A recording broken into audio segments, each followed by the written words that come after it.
हरे कृष्ण। एक माता जी की दो बेटियां थीं और दोनों का विवाह हो गया था।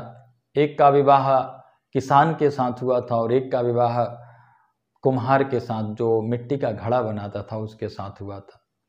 लेकिन प्राय माता जी रोती रहती थी, दिन रात रोते रहती थी। तो गांव के लोग सोचते थे, पूछते थे, पर वो बताती नहीं थी क्यों रो रही है। और वहीं से एक संत आया जाया करते थे, तो वो भी देखते थे रोते रहती थी। तो एक दिन उनके मन में हुआ कि चलो पूछते हैं, उनको कुछ समझाते हैं क्यों रो रही है। तो वह संत तो माता जी के पास गए, बोले क्यों रोती रहती हो, जब देखो तब रोती रहती हो, क्या कारण, रोने का कारण क्या है। तो माता जी ने कहा कि मेरी दो बेटियां हैं, दोनों का विवाह हो गया है। संत ने कहा बहुत अच्छी बात है, विवाह हो गया है दोनों बेटियों का, ये तो अच्छी बात, खुश होनी चाहिए। बोली हाँ विवाह तो हो गया है, लेकिन एक का विवाह किसान के साथ हुआ है और एक जो मेरी छोटी बेटी है उसका विवाह कुम्हार के साथ, जो घड़ा बनाता है, उसके साथ हुआ है।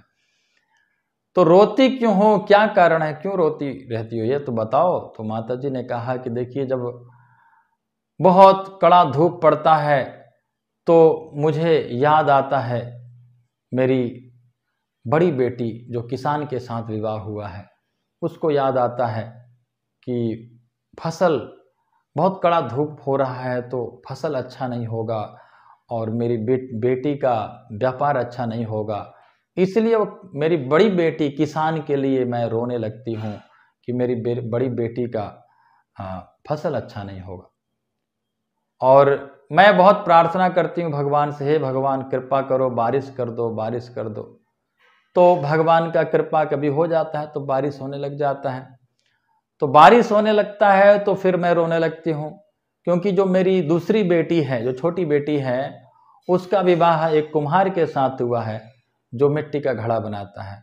तो बारिश होने से जो मिट्टी का घड़ा बना हुआ होता है वह सूख नहीं पाता है और उससे सब खराब हो जाता है, इसलिए मैं रोने लग, प्राय इसलिए रोती रहती हूँ। जब धूप पड़ता है तब भी रोती हूँ और बरसात होता है तब भी रोती हूँ। तो वह संत ने कहा देखो मेरे पास एक उपाय है और उस उपाय को मैं बताऊंगा, उसको आप करोगी तो हमेशा खुश रहोगी, कभी नहीं रोओगी जिंदगी में। तो बोली बहुत अच्छी बात है, आप जैसे संत लोग हमारी दुख को दूर करते हैं, बहुत अच्छी बात है, बताइए क्या करना है।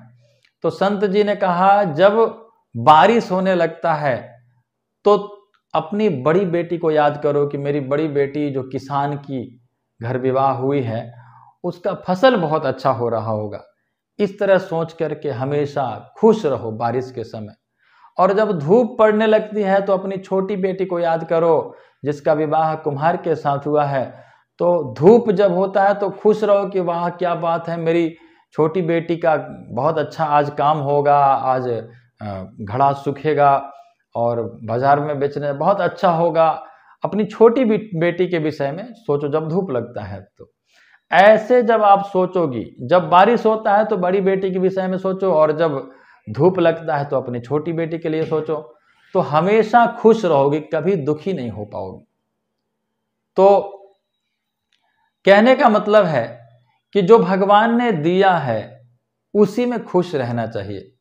देखना चाहिए कि संसार में हमको कितना भगवान ने दिया, उनको धन्यवाद देना चाहिए और खुश रहना चाहिए।